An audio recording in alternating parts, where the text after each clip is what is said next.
Welcome to Mamata Reddy talks. నేను మమత. కొత్తగా పెళ్లి చేసుకోవాలి అనుకునే జంటకు బ్లడ్ టెస్ట్ చేయించాలి.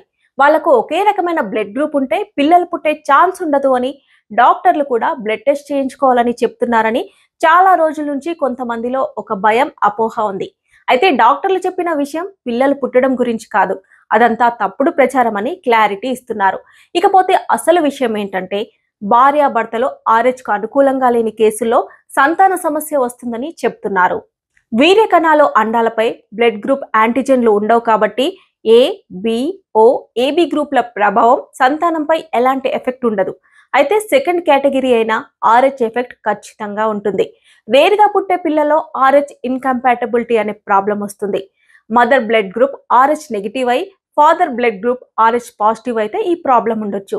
ఇలాంటి కండిషన్లో చైల్డ్కి ఆర్హెచ్ పాజిటివ్ వస్తే తల్లి శరీరం బేబీ రక్తాన్ని ఫారెన్ బాడీగా గుర్తించి యాంటీబాడీలను ప్రొడ్యూస్ చేస్తుంది.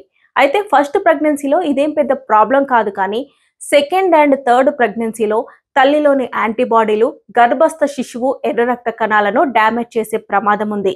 దీన్నే ఆర్హెచ్ ఇన్కంపాటబిలిటీ అంటారు. దీనివల్ల తల్లి నుంచి గర్భస్థ శిశువుకు బ్లడ్ సర్క్యులేషన్ సరిగ్గా జరగదు.